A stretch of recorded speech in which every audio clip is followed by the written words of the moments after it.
Are you wondering what the easiest way to watch the Fate series is? Well, it's your lucky day. In this video, I share my recommended watch order for the original Fate Stay Night and Fate Zero. I also introduce some of the other entries in the Fate franchise. Fate Stay Night takes place in the year 2004 in Fuyuki, Japan. The story follows Shirou Emiya, an incompetent mage who found himself in the Holy Grail War. Fate Stay Night has 3 different routes. All 3 happen over a 2-week period. All routes start the same, but they all end differently after branching off from one another. I recommend starting with the original Fate Stay Night.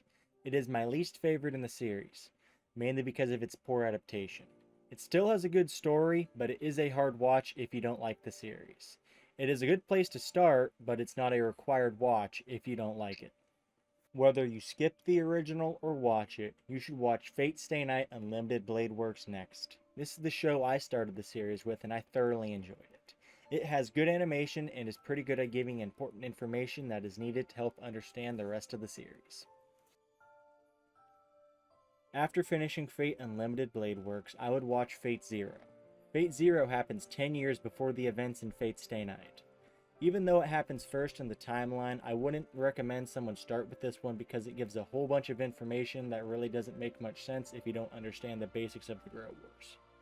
I feel you would understand the basics of the Grail Wars better after watching Fate Unlimited Blade Works or the original Fate Stay Night. Following Fate Zero, the next to watch is Fate Stay Night Heaven's Feel. Heaven's Feel is probably the best to watch last, because of how much more complex it is than the other 2 in the Fate Stay Night trilogy. I also recommend watching it after Fate Zero because of what happens at the end of Fate Zero. It'll better help you understand the events of Heaven's Feel and why they happen. Once you're done with Fate Stay Night and Fate Zero, I would recommend watching Fate Cataliner Oath Under Snow, also known as Vow Under the Snow. The main reason for this is so you can see the different versions of Shirou and compare them to each other. Here's a chart from a Blue Drachma video that compares and contrasts all the versions of Shirou Emiya. I'll leave a link to his original video in the description below.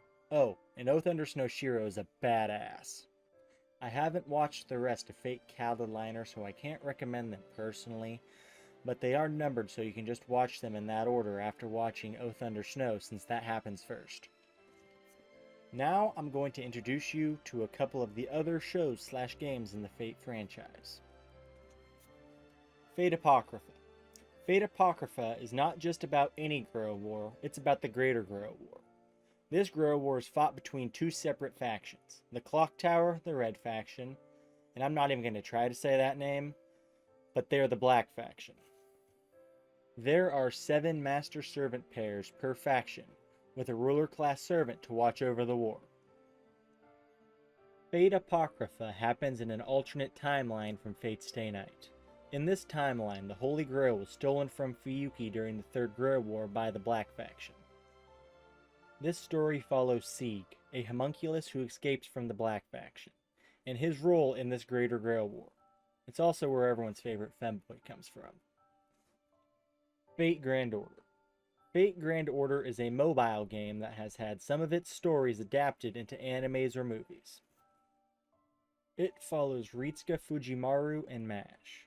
Fate Grand Order is about their struggles to save the timeline with the help of the servants summoned to the different eras they are fighting in to recover the Holy Grails left there. They are listed on the screen from left to right in the order to watch them in. First order is the introduction of the game, and it gives a good introduction to the series. Next would be Divine Realm of the Round Table, Camelot. It is Chapter 7 of the mobile game. Absolute Demonic Front Babylonia is Chapter 8 of the mobile game. After that is Final Singularity Grand Temple of Time Solomon, Chapter 9 of the mobile game. The current final entry in the Fate Grand Order animes is Lost Room, which I'm pretty sure is Chapter 10 of the mobile game. Fate Extra. The best starting place in this part of the franchise is probably the PSP game. If you do not have a way to play or do not want to play it, I recommend finding a summary video before watching Fate Extra Last Encore.